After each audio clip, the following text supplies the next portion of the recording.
Okay. Yes. Like back on that time, I compete as a bikini also. Mm-hmm. So I was the first champion in UAE. Wow. Yeah, I was crying. I was crying, but I said I will not give up. I will not Mhm. give up. And like on my mind, I'm the most extremely competitive person you ever gonna meet. I compete with my own self.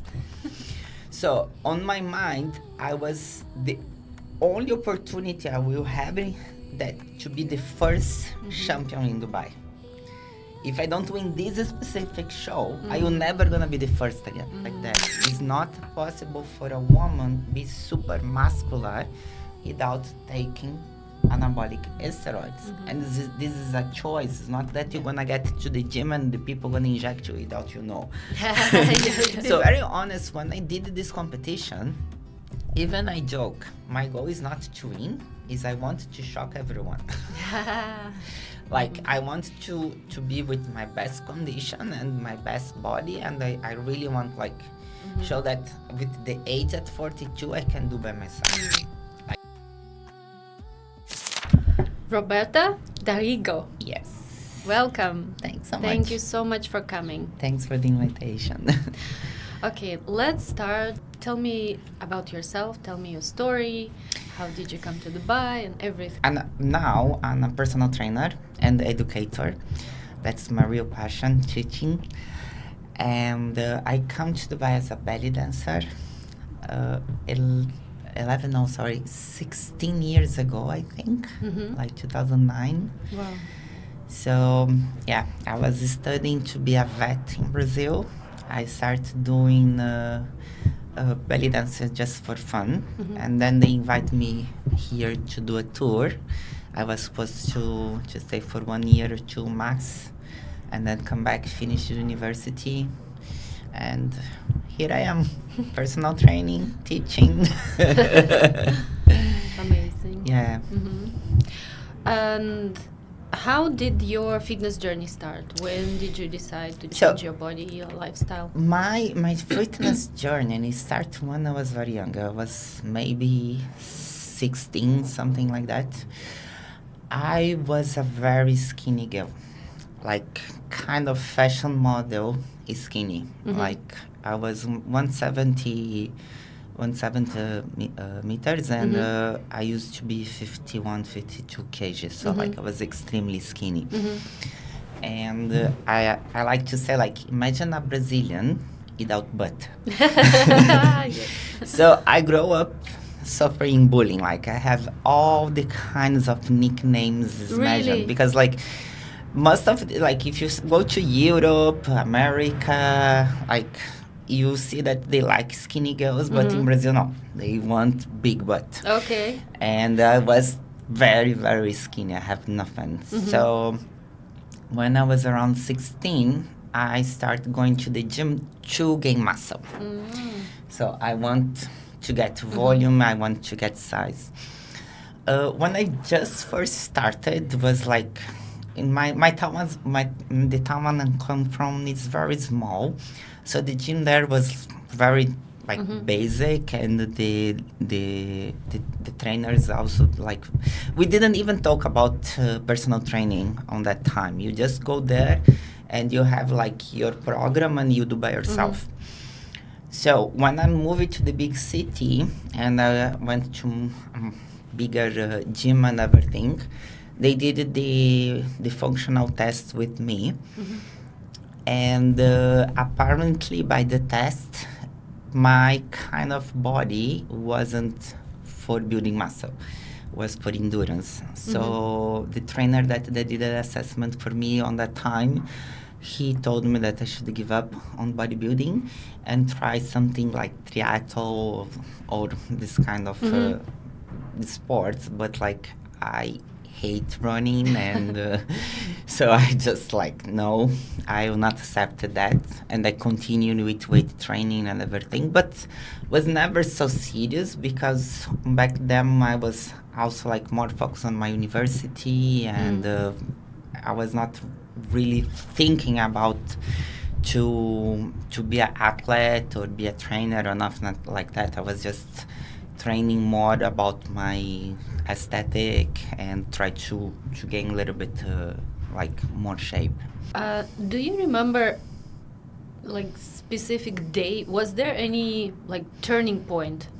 Probably when the doctor told you that your body is not built for building muscles. That actually was the trainer. So no, that was not the turning point yet. I think it was more when, like, I mean, I was not convinced that I will not build my muscle. I never imagined to have the body that I have now. But also I was not like completely convinced because I don't like to run. I don't like to swim. I like to be on the beach. I like to be in the water, but not swimming. Yeah. Like, so I cannot see myself doing that kind of sports. But wasn't, like, as I said, that time I was more focused on my university. I was more focused, like, I was on the new city, in a big city. So my priority was different than, I think was here.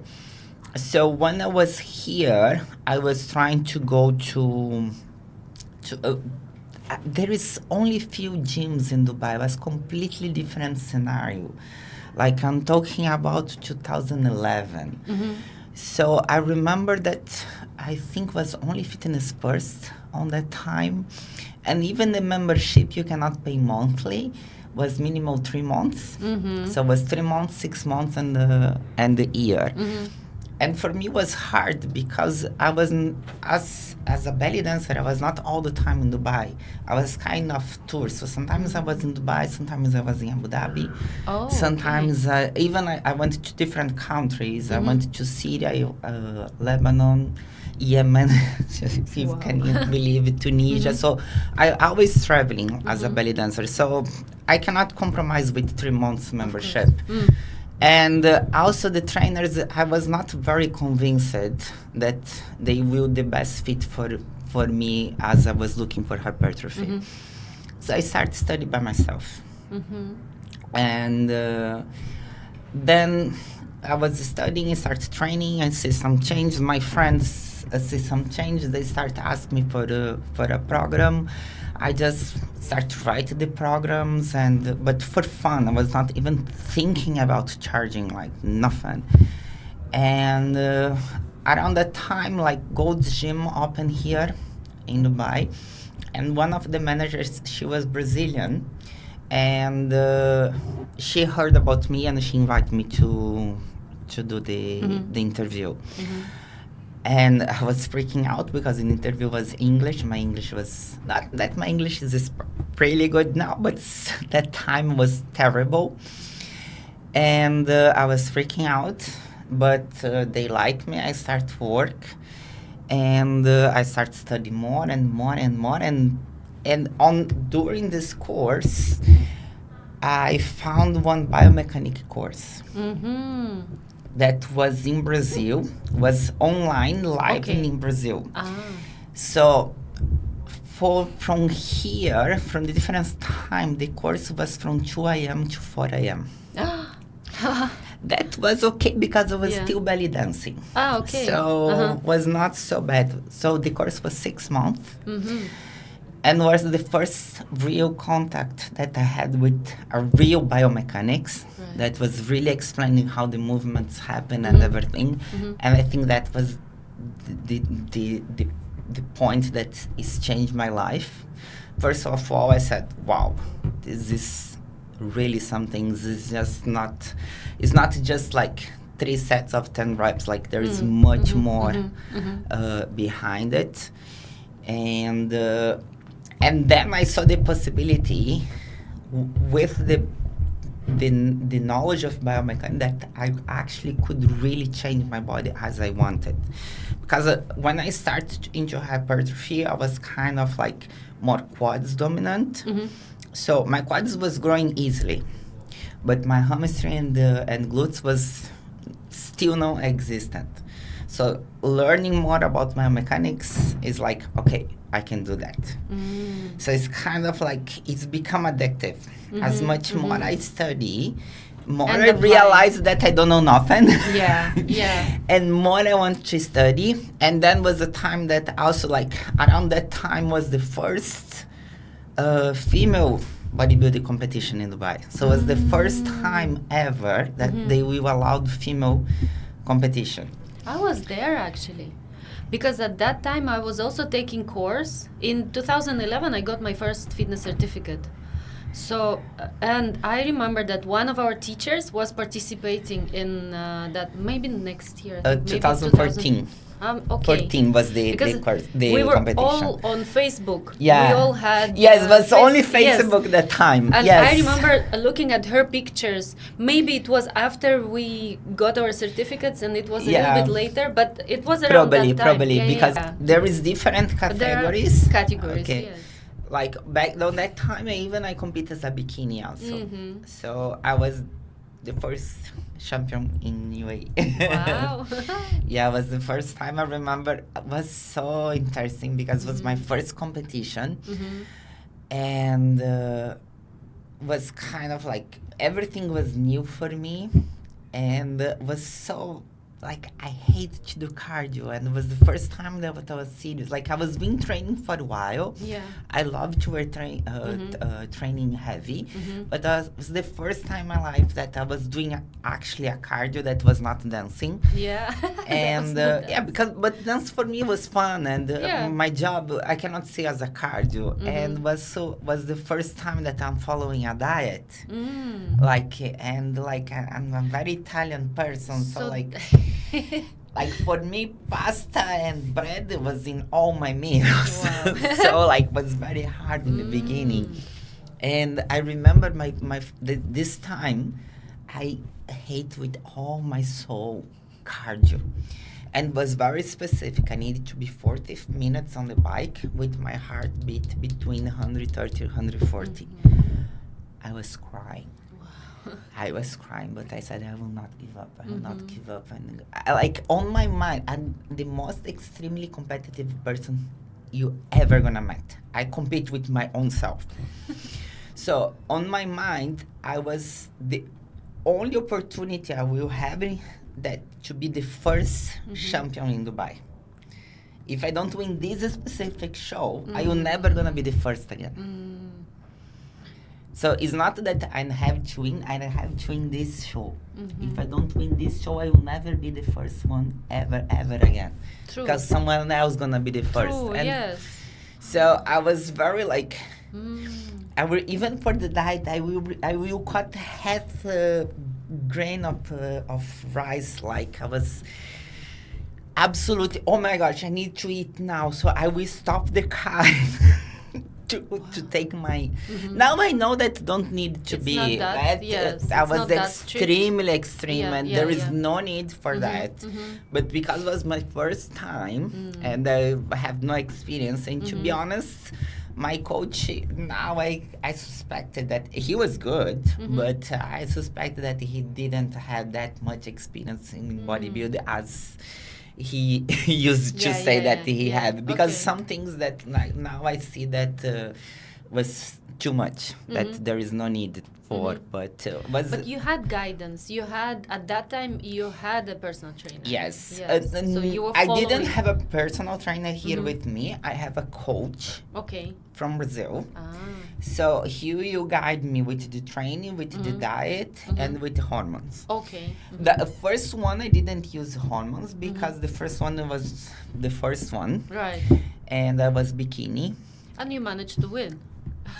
But after, when I want to migrate for wellness, then I have to then I use. But but like most of the competitions, I have guidance.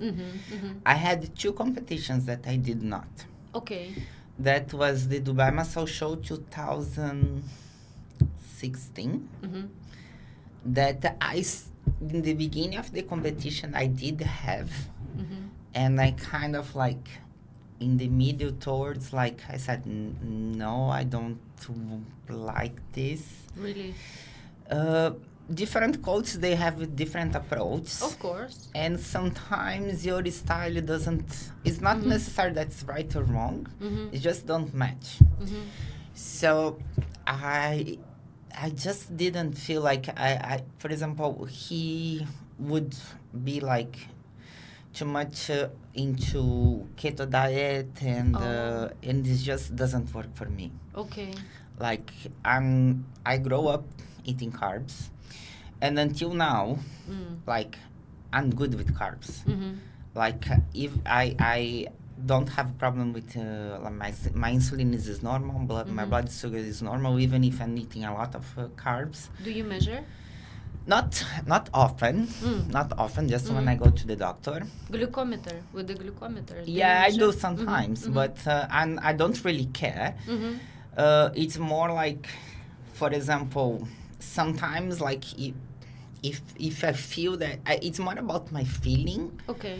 Then if someone that has more insulin sensibility, I will be monitoring more closely. But it's not my case. Okay. So all the time that I did tests for my glucose and this kind of things, it's easier to be low than high. Never been high. So like I don't really care about. But yeah.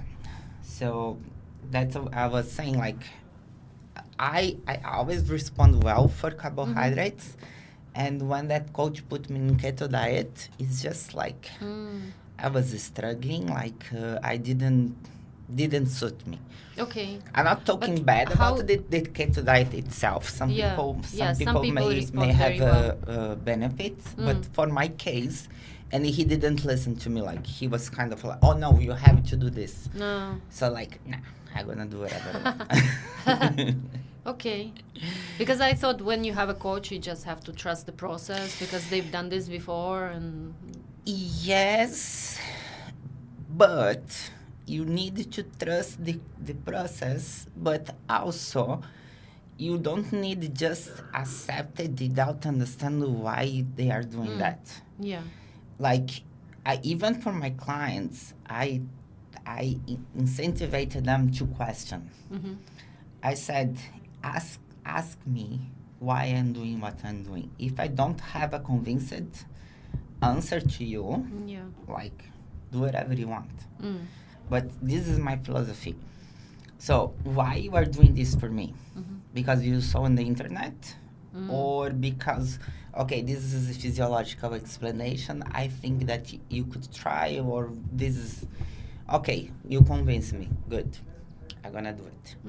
But on that case, it was like nothing convinced. I just saying that that I was not feeling it, that I was feeling flat, I was feeling weak and everything, and he just like didn't listen to me. So okay, yeah. So sense. you should trust your coach, but also your coach needs to not that they have it to explain to you. Like some people, they just like blindly follows and everything. I cannot be like that. I'm not this kind of person. Yeah, of course. You want to know why. I want to know. I have clients that whatever I say to them, they will just follow without question. And they don't want to know. They just, okay, tell me what to do. Like, they just want easy. I have some clients that they want to know specific why of everything. And everybody's different. Of course, yes. So as a coach, you need to understand, like, which kind of client you have, like, and you only gonna be worried about a client questioning you if you don't know what you are doing. Because if you know, I said, oh, it's just another opportunity to explain that I know. Yeah, yeah. And if you explain that you know, your client gonna trust you more. And as a personal trainer, it's a huge responsibility to advise something to change their body, because it's gonna affect them on many different levels if they follow you blindly. So you better know why are you doing this to this person, right? Exactly. Yeah. Exactly. So I do believe that you need to understand what is the need of each client. Some clients, they just want the program. Some clients, they need a little bit more guidelines. Some clients, they are a little bit, especially the ones that already had bad experiences in the past, they are a little bit more like, okay, should I do this defensive. if you really can explain to them why you are doing it and why you think they should be doing it, they probably will be happily do it. Like on the contrary, if you just like, oh, you do it because you have to. It's how I see it. So. Okay. Let's talk about fat loss. I know this is something you know everything about, right? You're an expert. Everything nobody knows. Yeah, true, of course. But I you study definitely a lot. know more than average person out there. You know how to manipulate with different nutrition, with workouts, with lots of different components that can get you to results. Yes. What is fat loss for you? So, fat loss is when you reduce the total body fat that you have in your body. Okay? So, let's say I don't really believe in percent of fat, and because the percent of fat can, like, not that I don't believe, but like, for example, the percent of fat is how much fat you have per kg. So if you increase your muscle mass and your fat is still the same, your fat percent are gonna reduce. So doesn't mean big thing. Yeah. So did you understand what I said? So for me, is when you reduce the total amount of fat storage in your body is when you lose the fat. Because you can burn the fat, but at the same time you continue consuming more fat. Like, I mean calories that gonna become fat. So it's not just burning the fat. It's reduce the fat that you have in your body, and at least for a while you don't regain. Yeah, okay. So it's a recomposition. Yes. Yes. What are non-negotiable components of fat loss? Caloric deficit. That's is like that's it. There is no hormones, there is no kind of food, there is no kind of diet, kind of workout. Nothing is gonna work if you are not in the caloric deficit. So you want to lose fat, you need to consume less than you are spending. Of course, the hormones and all these kind of things gonna influence to lose more or less, but in the end, it's the total amount of calories. That's pretty much clear. Yeah. No, because many people say about, for example, like, oh, you need to eat you need to eat this kind of food, you need to eat this kind of food. The truth is, you can lose fat, like eating, let's say, fast food. Yeah. You just need to eat less. Of course, that all these trans fat, the quality sugar, of food and everything. Worse. This is gonna make your metabolism work in a different way that gonna slow down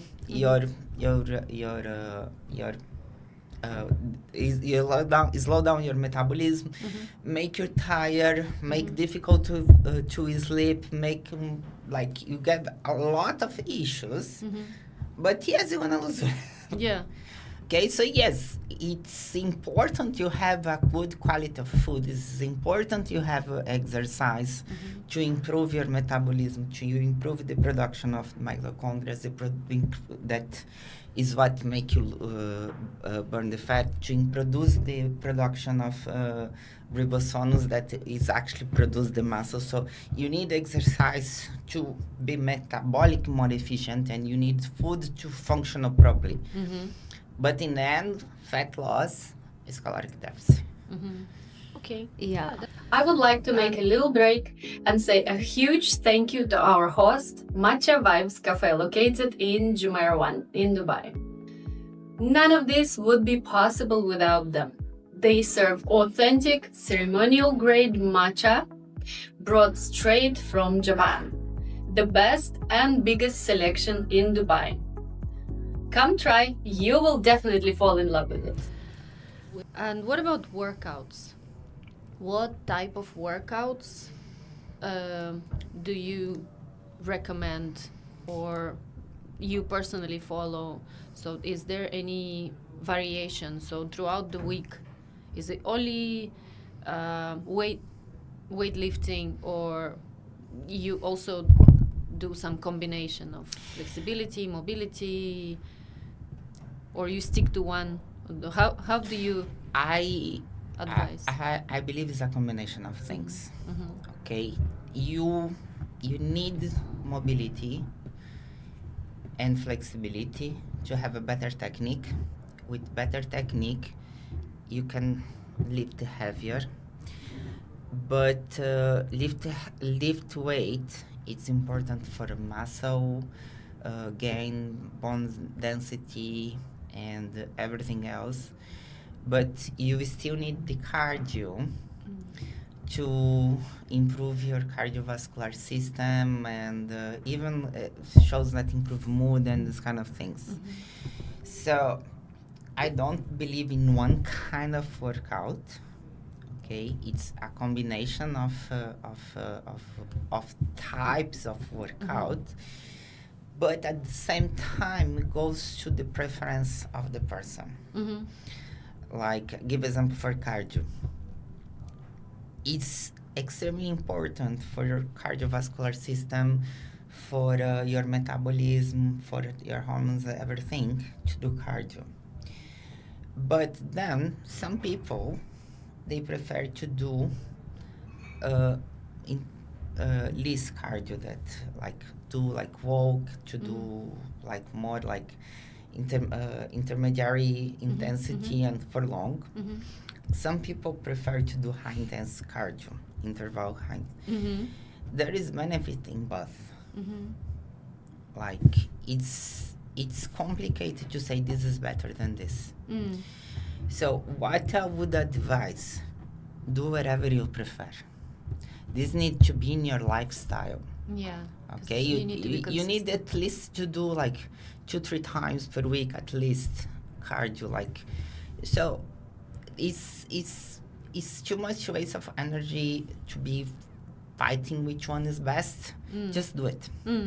And because this has to be part of your lifestyle, you should do something that you kind of tolerate. Yeah. Like, not everybody gonna enjoy, but at least you tolerate. Like, for example, I'm fine to do walk, to do bike, to do this kind of things. Don't ask me to run. Don't any high intense like, I swear, it's giving me agony. Okay, so I'm fine walking 3 times per week, 30 minutes. This is super easy to put in my routine. If I have to put the high intense workout, that gives me stress just to think about. I said, oh my gosh, tomorrow I have this. So imagine, you're already stressing yourself before even you do it. You really think that in the end, that little bit extra benefits that maybe gonna give you if you do the other kind of cardio, that gonna, for your body, for your personality and everything, do you really think gonna have that much benefits? And plus, you will not be for long. You maybe do for 2-3 weeks and said, I don't want more. You'll find all excuses not exactly. to do it. Yeah. So it's better you do something that you enjoy. Same for the workout. Okay, yes, it's important to do weight training.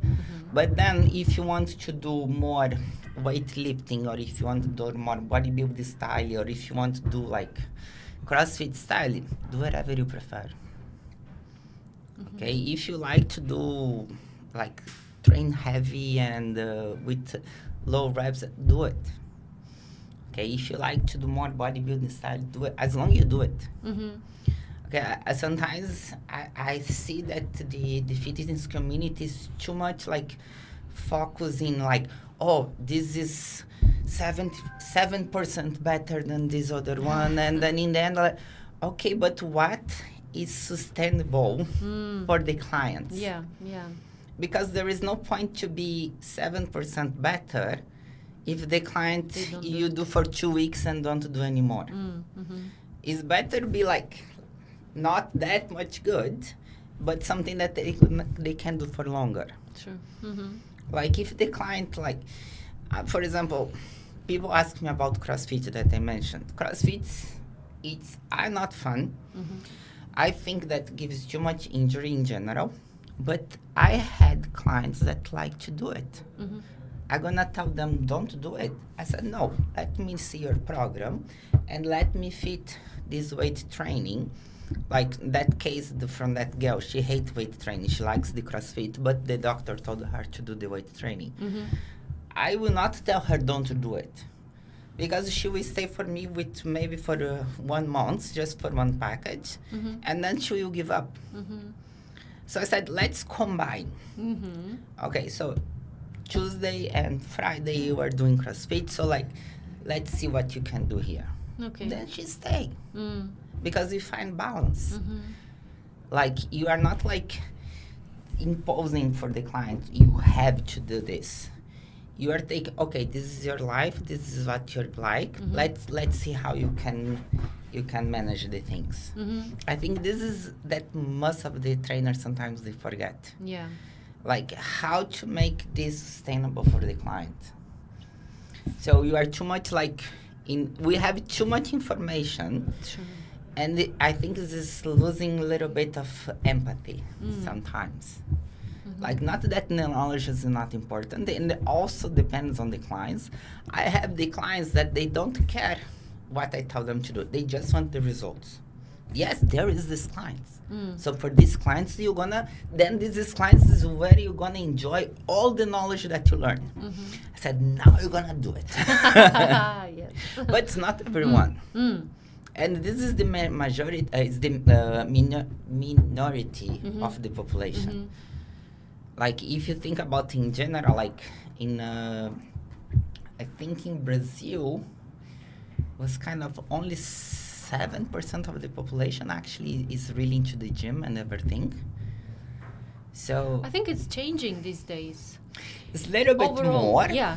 I feel like overall there's a lot of people are more aware of physical activity in general. But there is a difference between be aware and actually applying practice. it. Yes, practice. Because many people start, but they don't continue. If you see the rates in any gym of non-renewer, oh yeah, is sometimes like they lose more money like with the non-renewers than actually. So I think you need to see like the whole picture. Yes, there is some people that they want results, some people that really want to work hard and everything. Very little percent. But there is people that you need to embrace them into it. So as an athlete, I even myself I have both phases. So when I'm in the competition mode, on the prep mode, or even the athlete mode, I'm gonna follow 100%. But sometimes, for example, there is period of time you have something happen in your family, or you are busy with work or something like that. Your focus and your priority is gonna. Of course. So It's find life. the balance in between that. It's important, I think. Okay, since we spoke about fat loss and workouts, let's talk about tracking. How important is tracking? Why do we need to track if we are starting any fitness program? I think the most important thing is everybody's different. So as I mentioned about the carbohydrates before, I'm extremely good with carbohydrates. But most of the girls actually, they don't go so well with that much amount of the carbohydrate. So how you know what's the best for each person, or even for yourself? So, for example, you know that you eating something that you are feeling bloated. You don't necessarily need to go and pay super expensive for a blood test. You can do if you want, but even if that's test, we know that it's still not 100% accurate. If we start to track your symptoms, if you start to track, okay, today I eat this and I feel this, today I did that, or even like even about also like I like to do it some of the clients that like more like because even the clients someone like more some people like less about tracking also. So I like to track the sleep. Mm-hmm. So just like tell me how you sleep last night. Mm-hmm. So we start to see like, okay, so from 7 days, 3 days you couldn't sleep well. Okay, something is wrong. So you need to see how we can improve that, or even the weight is a little bit for me is the less important thing because the weight fluctuates too much, especially if Oh you're a yeah, woman. for a woman, yeah, Like, it can if change we- up to 4 kilos in a day. Like sometimes. just like if even if you like if you have a fight with your husband in the morning, your change gonna weight. Hmm. So, but I think it's important you track your mood, your recover, your like everything is going on, so you can start. Okay, maybe I need maybe I need some supplement to help me sleep better. Maybe I need to change something in my diet. Maybe. So if you don't track, you just know that you're gonna feel weird, but you don't know why. So it's important to track to see how your body is reacting with different things. And you need to track for a while because like today, okay, I didn't sleep well last night, but what I fight with someone at work, I my car was I got flat tire, you know like Mhm. so that day everything went wrong. So of course I will not sleep well. So it's not because my metabolism is wrong or because my diet. It's because that day was weird. So that's why, like, if you track for a while, you said no, but before yesterday, nothing happened, and also I didn't sleep. Okay, so maybe something it's is going on. So maybe it's interesting to do a blood test or something like that. And that's how you're learning about yourself, about your body reaction to different, not Yeah. only food, but even things that's happening around you. Even your emotions. Yeah.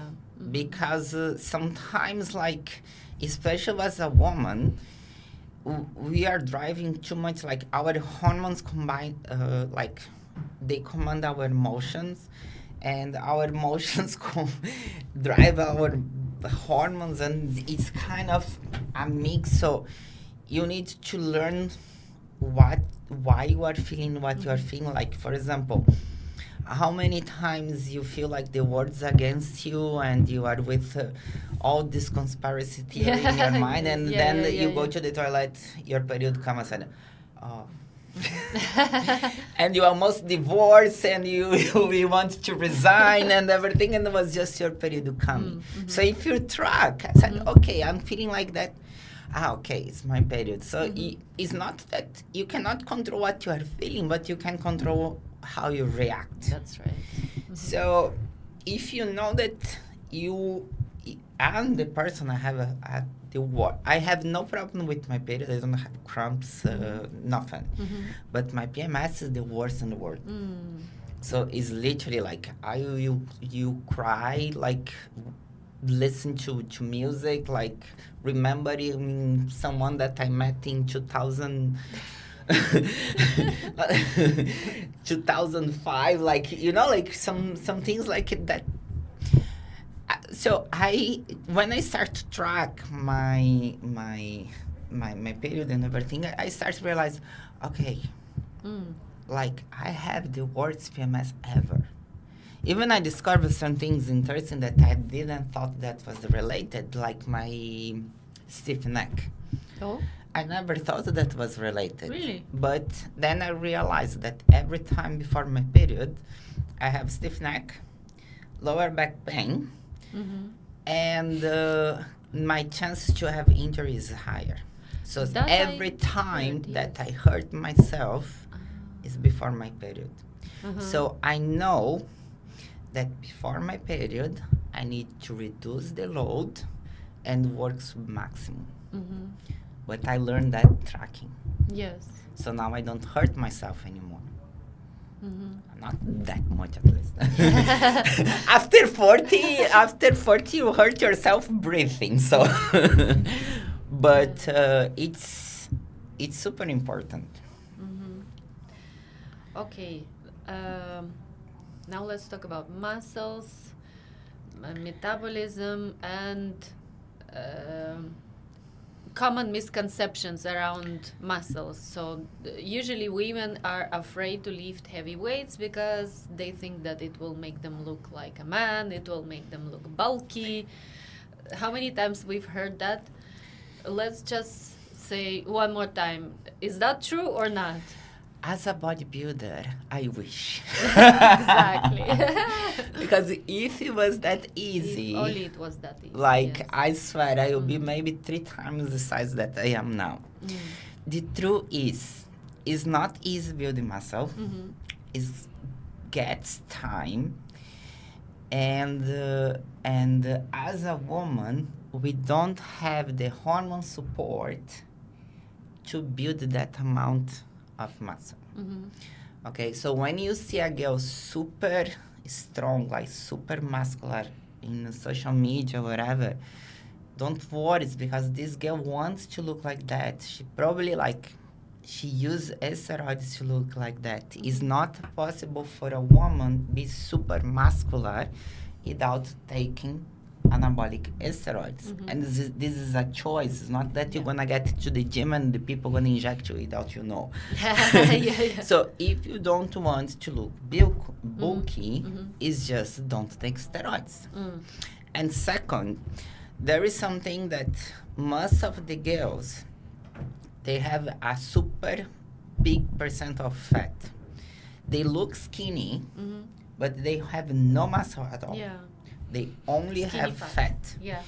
So if you have a lot of fat and you get a little bit of muscle, you are look bulky, but not because of the muscle. It's because you are fat. Yeah. That's true. Yeah. That's the truth. So if you have like a normal percent of fat with a normal muscle mass that you can gain naturally, you will not look bulky. Okay, and in fact that you're gonna look better because what happened, you're gonna look toned, you're gonna have shape. It's not you're gonna be just saggy or whatever. So the important is to have at least a little bit of muscle. That it's not, this is another not negotiable. Yeah. You have to have some muscle. Yeah. This is about your health. Okay, and especially as a woman, like after 40s. I was just about to ask that. Yes. So especially as a woman, after 40s, like pre-menopause, we start to reduce our estrogen. And with that, our bones we start to become weaker. The only way to make the bones stronger is with weight lifting. It's the only way. And you need muscles to lift weight. So if you are a woman, and if you are like over 40s, it's a must. Like if you are in your 20s and you just want to do yoga and Pilates, cool, fine. Everything you do now gonna work. But if you are on the 40s, you have to integrate at least 2-3 days of weight training because your health depends on that. Yeah. And you're not gonna build muscles with yoga or Pilates. You definitely need to lift weights. Yeah. No, and to build muscle, you need to follow the certain principles of training. So you need to challenge that muscle that you are working. So basically, when you are doing yoga and Pilates, and I'm saying about the real Pilates, not the commercial Pilates that they are doing. Yes. Okay, it's kind of like, this is more like, you are not challenging the muscle. Yes, you are challenging the muscle. But you don't have that, I forgot how to say in English. Failure. Sorry. It's like the extra load. Because like, both on Pilates and in yoga, you will work a lot of your body weight and this kind of load. Like, you need like extra load, so really challenge your muscle, and then that you change the muscle, you kind of like break the fibers, and when you break the fibers, your body gonna signalize to repair. It's kind of scar. That hip repair, that gonna give some extra tissue, that you're gonna have the hypertrophy, that you have more, that gonna make you stronger. You cannot get that in exercise that it's like yoga, Pilates, even functional training usually not. It's not You enough. need weight training Yeah. to do that. You need something that really challenge the muscle that you are working. Not that this exercise is not good. I'm particularly super fan of yoga and Pilates.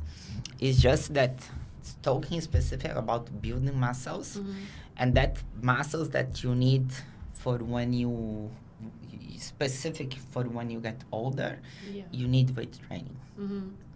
And even there is new studies with elderly people that weight training, like elderly people, I'm saying about 70 years old, Yeah. and like Yeah. so weight training help them like to reduce the risks of falling. And if they fall, they reduce the risks of break a bone or something like that. So even before that, they will put all the elderly people just aquatic exercise. Now they said no, they needed weight training as well, because you need both contractions, the concentrical and the centrical as well.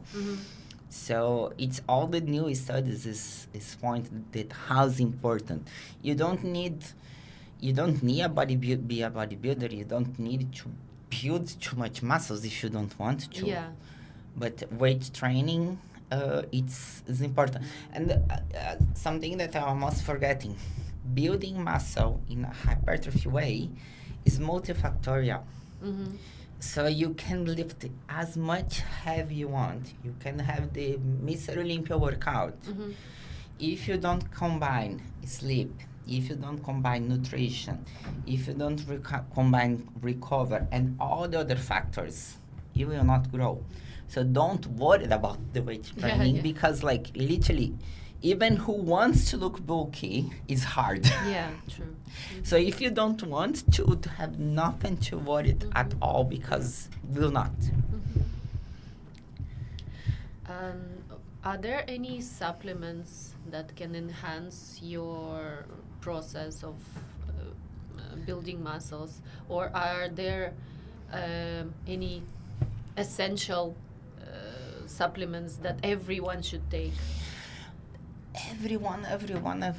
It's hard to say, but there is some basic supplements that creatine. Yeah. Okay, creatine is the supplement that have been must study. That was just about. And they even study the creatine with elderly people, with people with cancer, people with AIDS, and so there is no, unless you have a very specific kidney problem, that's very specific. The doctor will tell you that you have this problem. You don't have to be worried. Like some people, they ever think, oh, but retain water and everything. That's a myth. If you are fat, you're gonna look bulky. That's a fact. Yeah. The water that the creatine hold, it's inside of the muscle. So the creatine go inside of the muscle, and they're gonna bring a little bit water inside of the muscle, and that is important for to the nutrients. Is important for keep the muscle hydrated. It's to keep the viscosity on the contraction. And again, this is inside of the muscle. So if you have like a very like a thick Layer of fat. and then you get a little bit water inside of muscle, yes, you're gonna but you're gonna look bulky. But again, it's not because you are gain fat or something, because you are fat. I'm sorry to be honest, but that's the truth. Yeah. And omega-3, I think it's also like it's anti-inflammatories, it's helping to balance some hormones, and it's hard to get in our diet the right amount of omega-3, because we need to have a balance between omega-3 and omega-9. So it's, I think like it's very important to take. And then there is like magnesium. I think that most of the people can get. It's not for everyone, but most of the people can get benefit. And many people also can get benefit of whey protein. Not because whey protein is better than chicken or no, it's not a substitute or nothing. It's just because most of the people, especially the ones that is not really into fitness life, they don't eat enough protein during the day. So you tell to a housewife with 5 kids that just come to the gym to the first time that she needed to eat 4 meals of 150 grams of chicken, she will like, what? So for her, it is like, just take 1 shake of protein. It's sweet, tastes good, you can eat with fruit. Just because it's practical. Yeah. So protein doesn't matter the source of the protein you are using.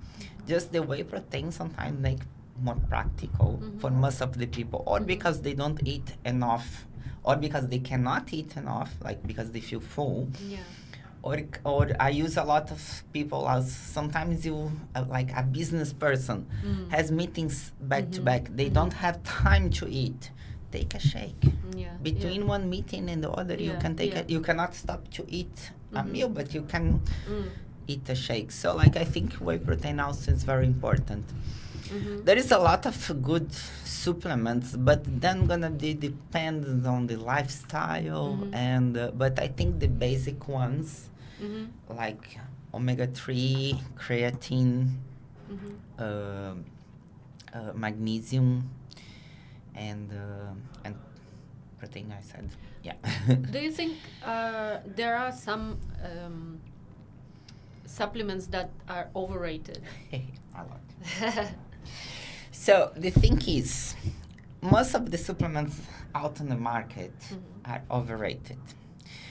And if you go to studies, most of the studies that give you benefits about certain supplements are sponsors by supplement companies. So they have bias. Yeah, of course. When you go to studies that is not sponsored for supplement companies and has no bias, there is a lot of supplements that don't show any proof, any result, or not significant results that actually worth the cost that you are paying.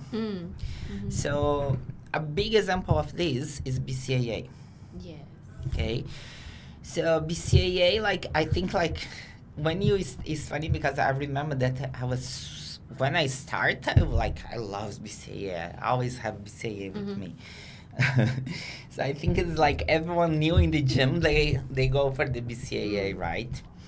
So when you start the BCAA, so they said like, oh, you need the BCAA because of the basic amino acids that to incentivize the truth is that amino acid gonna stimulate it, the hypertrophy, but if you don't have the other ones to actually build it, it will not happen nothing. So the results that shows the studies that shows BCAAs that is actually shows some results. Usually they do with elderly people that they don't control the diet or something like that. So of course for that kind of population, BCAA or nothing, BCAA is better. But when you compare BCAA with amino acid is superior. And if you compare protein, the protein is superior. So if you have enough protein in your day, you don't need to take extra amino acids or you don't need to take BCAA. So it's just one of the examples. But there is there is many other supplements like other thing that I would say, like for example, thermogenics. Oh yeah. Okay. Fat burners. Yeah, the fat burners. The fat burners, they gonna work in your nervous system, so they disrupted your sleep. They gonna make maybe anxious and everything, and in the end they gonna increase your expanding calories like in 15 calories per day. That it's 1 almond. So all the fat burners that it's allowed to sell in the pharmacy doesn't really work. Because they said, okay, it's accelerating your metabolism. But I'm accelerating your metabolism in 15 calories. It's not even 1 meal. Like, doesn't work. And the fat burners that actually works is the one that is illegal. And they are illegal for certain reasons. Because creates dependence. And also after we stop, like all this one that you just need a prescription and this kind of thing, many of them is addictive, so your body starts getting dependent on that.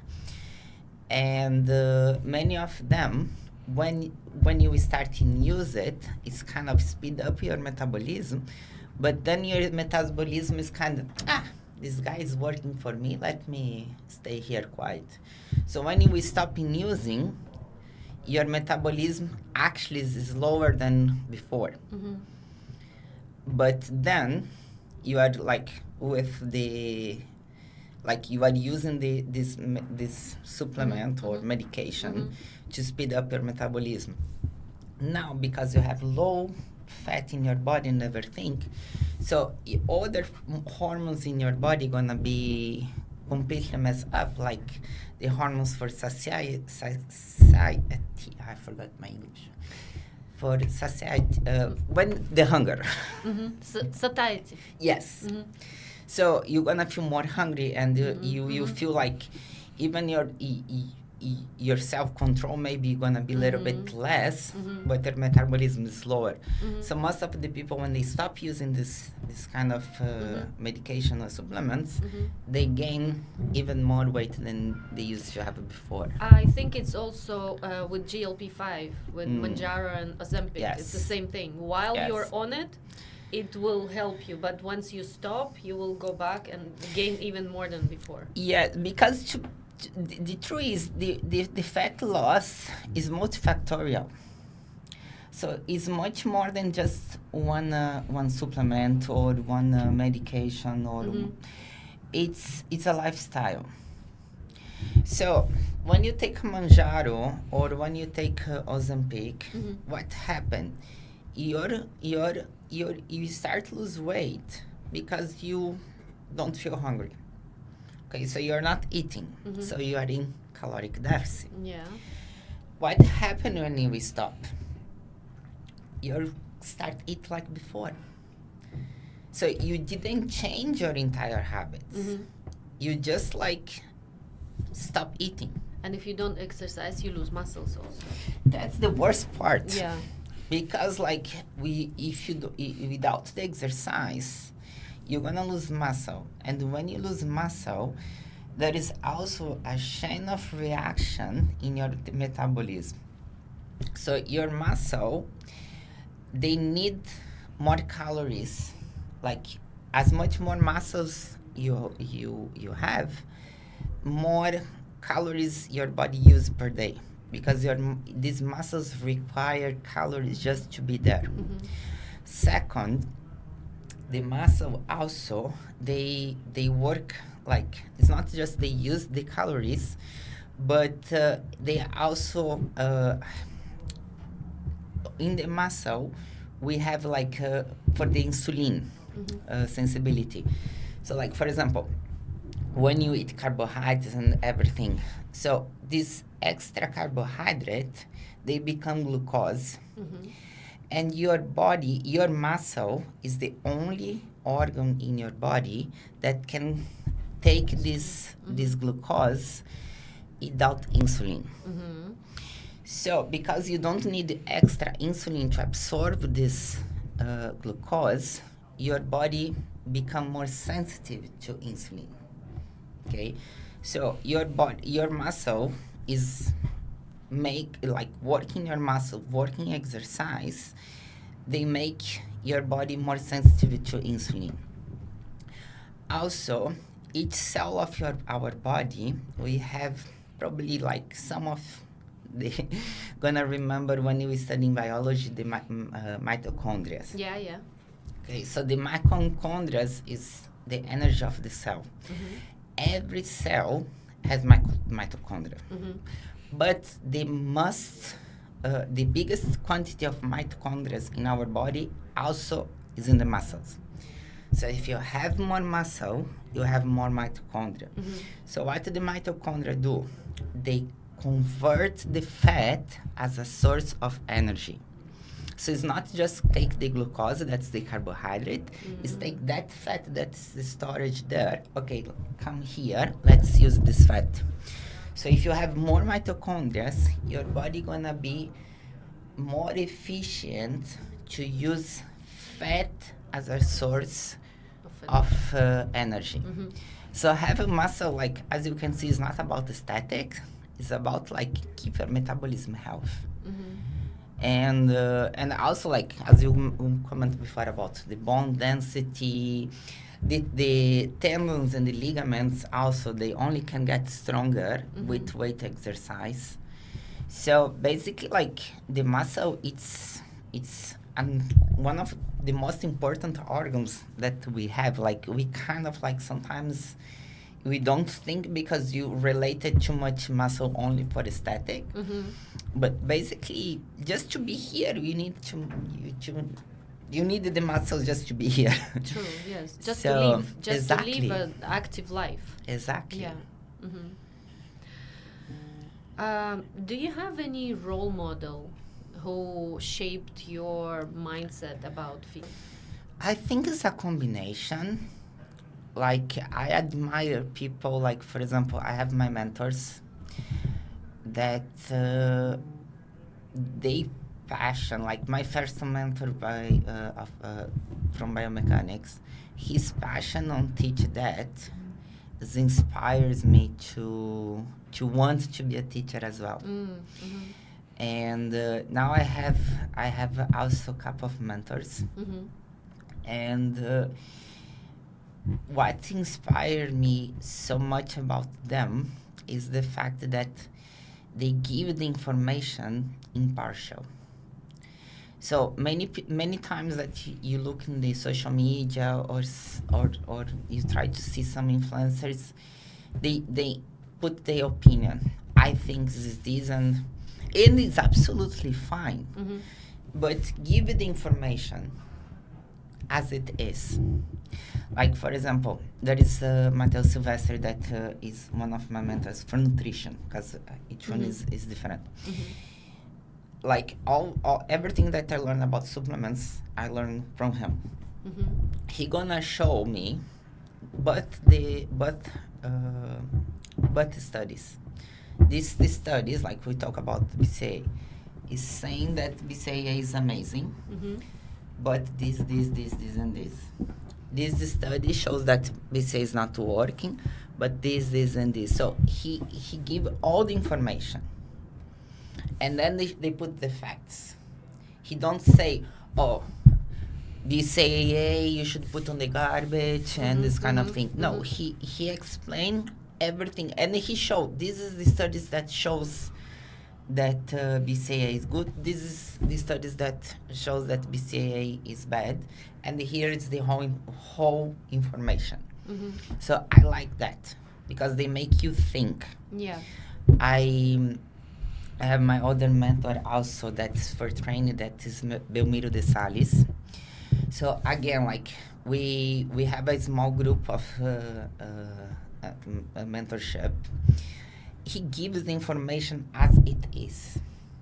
Like he don't put like, oh, I like to do this, because he can't say that after he give the information. I use that with this client, I use that like that, but here is the information, here is the options. So I like this on the people that I admire, that they always be impartial, they don't bias the information. And I think this is what's lacking in the social media now. I agree. People wish too much, like, oh, like for example, we talk about ketogenic. So there is this people talking about that ketogenic is the best diet in the world, and then these people come with the carnivore Carnivore diet, and then there is no. There is some people that has benefits in the keto because of specific condition. Maybe some people has benefits with carnivore. Like there is, if everybody's different, and you need to see what fits better for each one. So like, don't bias the information. Like if you want to say about, okay, I don't like this kind of diet, okay, let's create the diet of the water. Okay, show the benefits and the pros and cons, and let the person decide what they want. Okay, I think the people like, oh, I want to sell this product, so I just want to say this. And this is for training also. Like there is all these people like fighting, oh, you should do weight training, like for example, for hypertrophy. Like there is on my field, like bodybuilding. No, old school with left lift. And then there is people, no, you need to do like this. No, you can do both. And you have the right moment. Okay, there is a right moment to go heavy, there is the right moment to do reps, there's the right moment to do explosion, there is the right moment to do slow and control. You can fit it all if you know how to use it. So that's why I like information without bias, because then you know, like, okay, it's not, this doesn't work for here, but maybe work for here. It's like a toolbox. Exactly. You know how to use it when you have all information available. No, I was lucky on this case. So Rodrigo Fenner, he was the coordinator of my post-graduation. So I had post-graduation biomechanics, he was the coordinator. So they opened a group of mentorship, and was kind of test. So like the first one I registered. So we had like for over 6 months, we have this group. I think we are like 10 people, something like that. Like, or a very small group. So that's why I started having contact with him, and we keep until now. Wow. And with Belmiro de Salles also was he opened this mentorship, and that actually was a writing test. He put it, because like he has only 10 slots, so he needed to pre-select the people. So like he make like a test. So I was one of the people that passed. And then we had like the first was supposed to be 6 months also. And then it's just like we said, let's continue, and you so just continue. That's so cool. Yeah. And with Matteo Silvestri, I did all his online course, Possible Valuable. And once he actually opened a consultation, but was for nutrition. Like he started doing nutrition, so he opened slots for new clients. And I messaged, I said, look, I want to get the consultation, but I don't want the nutrition. I want Okay. I just want to pay you to answer my questions. Oh, that's and so cool. he was super sweet. Like he was super sweet. So he replied all my questions and everything, because sometimes I wanted to know if what I was doing was right or wrong. Yeah. So actually I will make my plan. Like, for example, for my last competition, I will make my plan and I tell him, this makes sense or not. This is right or wrong. Like, I don't want him tell me specific what I was, what to do. I want to do it first, And then I want to know if what he was doing, if what he was doing makes sense or not. Okay. So yeah, and but like he was, because the other two ones, they opened the mentorship. And this one is just kind of like I said, I want you as a mentor. And he was also like all the questions, like we're gonna stay like take maybe like 2 hours like in a Zoom call, like just like, and he answered everything that I want. So this kind of people, is not that they have unbiased knowledge, it's like they are happy to teach. Nice. So that's why they are my role models, because teaching is my passion also, and I want to teach like them. Like I want to inspire people, and at the same time I want give the information as it is and make you think. Yeah. I want to make you the tools. I said, okay, this is A, this is B, this is C. So this is the letters. Yeah. And now make your own words. Yeah. So with what I teach to you. So this is my goals as an educator. So I want to incentivize you to think by yourself. So you make your own conclusion. So I don't want you to memorize, oh, if you do this, gonna work this part of the muscle. No, I want you to understand that if you imagine a line coming from the limb being crossing by the joint and take the direction of the fiber, so this is the part of the muscle. I want you to know that.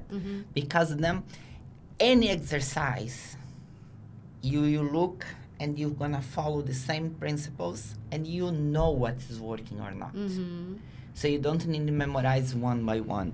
So even when you see something new on the internet, you see, oh, this is interesting, let me try.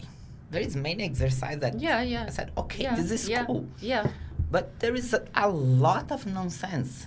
So if you understand the principles of the biomechanics and the principle of the training, you understand, okay, let's try this. Then you, maybe yes, maybe no.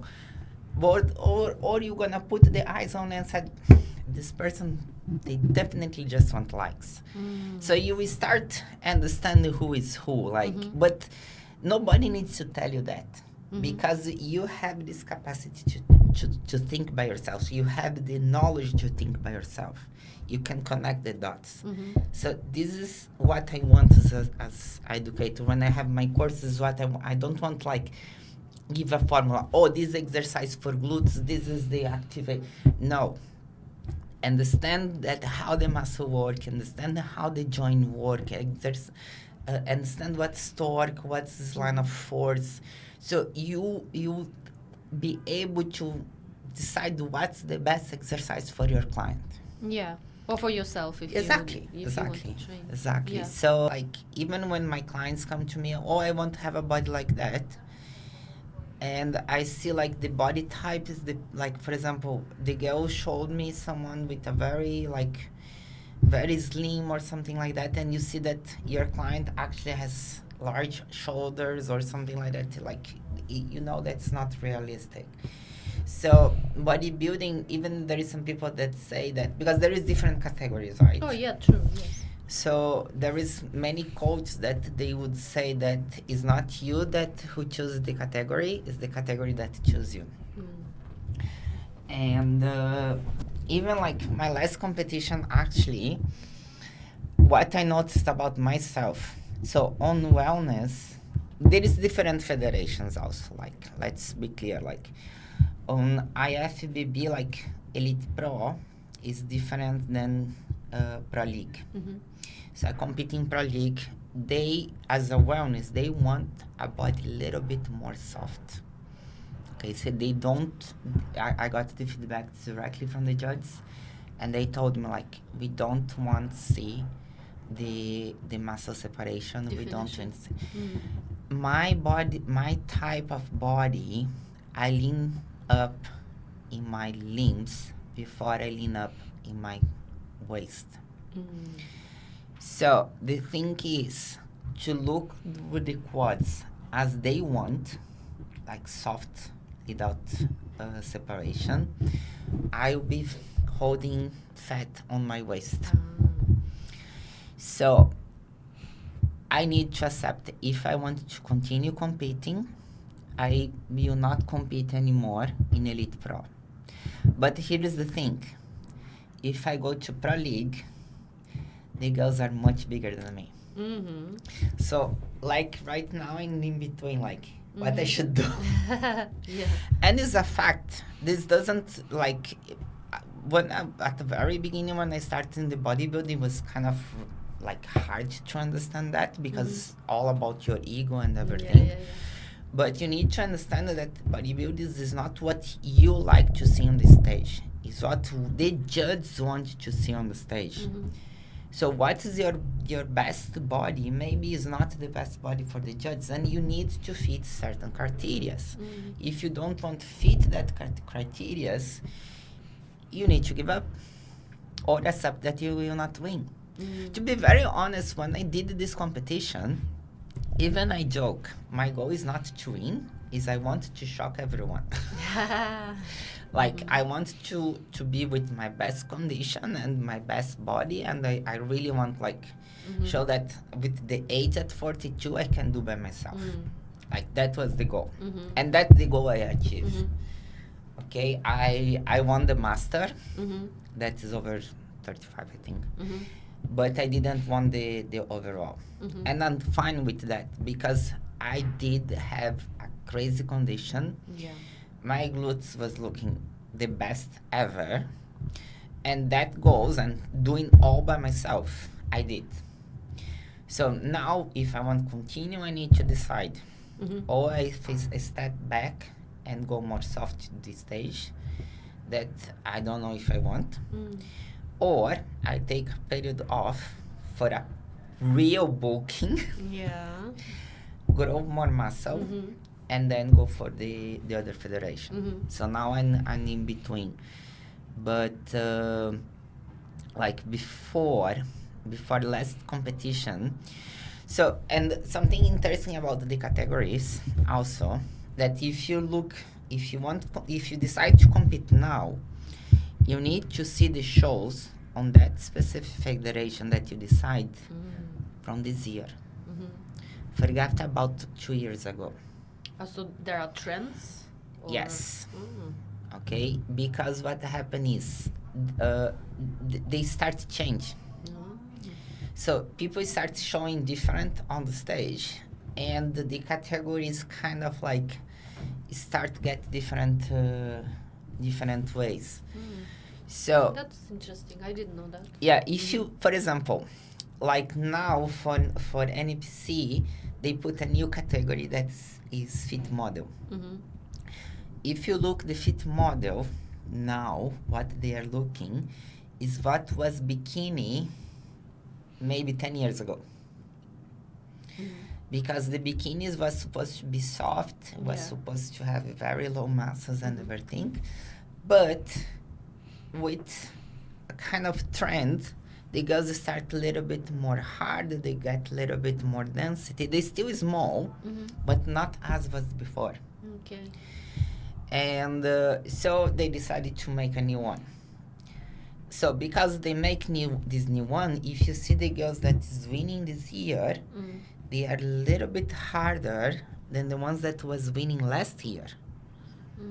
Because they ended up to do a little bit more differential. I don't know. Okay. Like if you go to the men's, for example, there is the men's physique. That was supposed to be a beach body. Yeah. And then the guys start get bigger and bigger and bigger and bigger, and now they even have to put a weight. A weight limit because the guys was getting too big. So they have to hold it down, and it's kind of like if you see all the bodybuilding toward the age, you see that this is different. Like if you see, like for example, on the Arnolds, they have a kind of he was not so hard. Like of course there is different steroids and everything, but then you go for the 8s, then you go for now, like you see that it's changing, and with this change they start to do different categories as well, because For example, if you see the bodybuilding, the open bodybuilding now, like they are super huge. So because, and then they come with the classic bodybuilding that look more like the bodybuilders on the from the like Arnold Arnold Schwarzenegger, something like that. So they kind of like, and for wellness or for female. So if you see like even there is more categories for female than for male, like if you because it's hard to compare if you think about it, right? I guess it's also because of it started getting more popular. And that too, And like for example, you take like for example wellness, it's starting in Brazil. And it's interesting because in Brazil was already extremely popular, because in Brazil always, as I mentioned before, it's always about glutes and legs. So they create the wellness to fit these girls because no one in Brazil wants to look like a bikini. Okay. And also they don't have too much people that gonna go for figure. So Brazil is always about legs and glutes. So wellness was created in Brazil, I think in 2009 or 2008. It was long ago. So after many years, that actually become international. So on 2014, they did in Arnold, South America. And I think on 16 it's become international, if I'm not mistaken, but it's more or less. And then when it become international, I think 2019 was the first Olympia, something like that. So if you see like, you take the shape of the body of wellness, it's not a shape of body that you see like 10 years ago. Even I remember when I started in the gym that I was not even half of the size that I am now. And all my colleagues was like, it's like most European, East Europe or normal Europe, no, like sorry. Like I mean, like I have many colleagues like Serbians, Ukraine, Russian, and I have some colleagugs was Portuguese, and they think that my legs was too big. And this is mean like when I compete as a bikini in 2014, I was like much smaller than I now. And that time they said, no, you should stop, you are too big and everything. Because the standard on that time was slim. Even if you go to the movies, the American movies, like all the girls is super skinny. So it's still kind of like that trend. And if you think about like big legs and glutes, it's come more like with the hip hop culture, that then like the Afro culture. I think a mix, because also like the hip hop, the girls is like bigger, like the black girls with big butt and everything. So it's kind of new. It's not the kind of the body that the girls want 10 years ago. True, so we are always change. Even like if you think like for example now you go to social media, it's all about fitness and six-pack and have some kind of muscle. If you take the magazines in 2000 early 2000, it's skinny. So you see like the kind of the taste that we have is also change. So it's natural that the competitions gonna change, because in the end this is all about the body and the tendency, right? So I think this is natural that it's been changing over the years. So so my previous guest, she asked me a very interesting question. So she said, I want to ask, what about her personal life? She said, because I see that women in fitness, they are struggling to find a good partner. Well, and I will say that's not just about fitness. I think that because what happened is, you said that she was athlete. So to be athlete, you need to have self-discipline.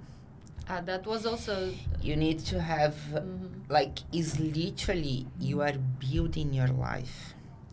You are training hard. You have self-discipline. you sometimes you abdicate about other things in order to something greater. Yeah. So it's basically like you are building your character, and you will start like you are kind of like you become self-worth. Like, look, I'm hot. Okay, I train hard. I make my own money, and this and that. Why are you settle for less?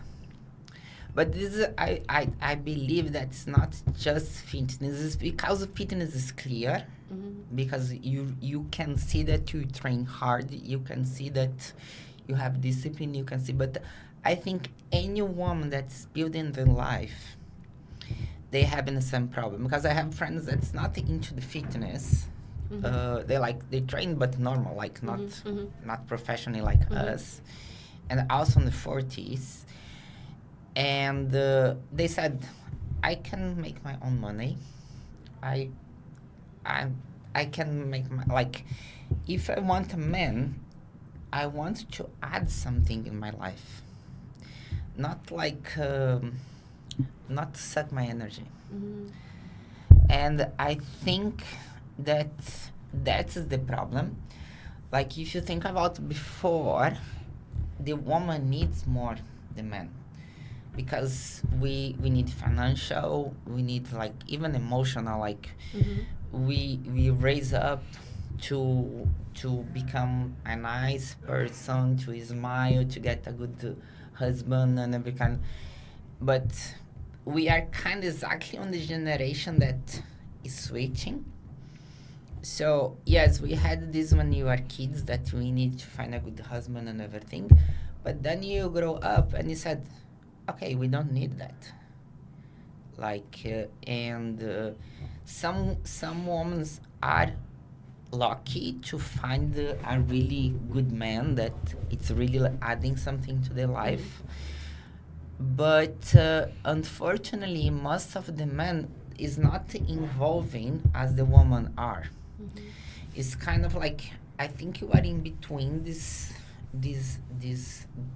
different, like, if you think our moms and everything, like everything's about marriage and everything's about family.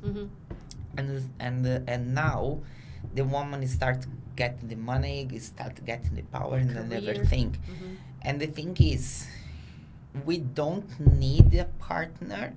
So if you decide to be in a relationship, it's because this person is interesting. And at the same time, I think the men are not handling this well, because we have more power, so they are feeling more insecure.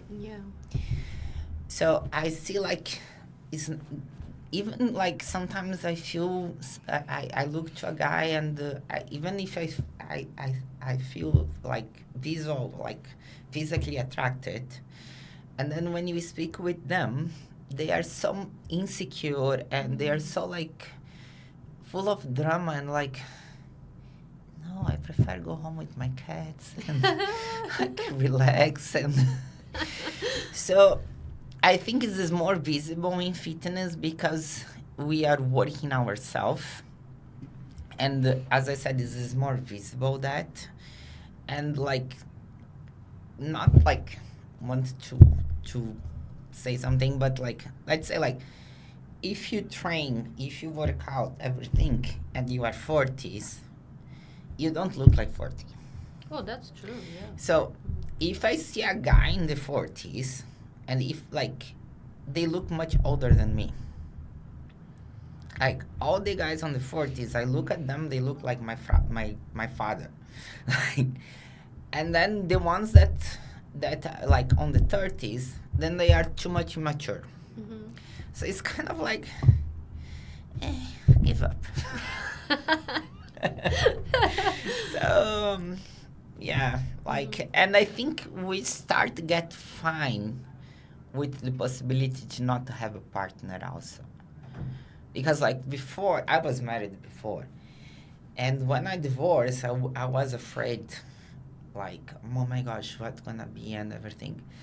And now I'm just like, now that I'm even older, I'm actually fine to be alone. Not that I say, if it happened to me to meet someone, that would be great. But I'm not necessarily like gonna go out of my peace just to be in a relationship. Like, I don't know if it makes sense. Yeah, just for the sake of relationship. Yeah, Just so I to be think with the someone. like, and I see like many friends and clients that on the 40s that they are single as well. They kind of have the same mindset. Right. Like, yes, would be great Mhm. to have, but like, I'm fine like this. So if I find someone, they should add something to my life, not Right. just like Right. use my energy and take out my peace. So yeah. Understand. Thank you so much. Thanks. And thank you so much for your time. Thank you so Thanks much for for the coming. invitation. And maybe you can give some contact, how people can find you. Maybe some I think social media, or I think if the you- easiest one is social media because my phone is always on the silent and I don't answer the phones that I don't know. But social media, I always reply. So I forgot my social media. It's Roberta Darrigo. That I will You tag. can put Yes, in that I will definitely tag. yeah. Yes. So yeah, yes. the easiest way is Instagram. I always check. I always try to reply the questions on Instagram. So yeah. All right, perfect. Thank you so Thanks much. so It was much. so much pleasure talking to you. Thanks.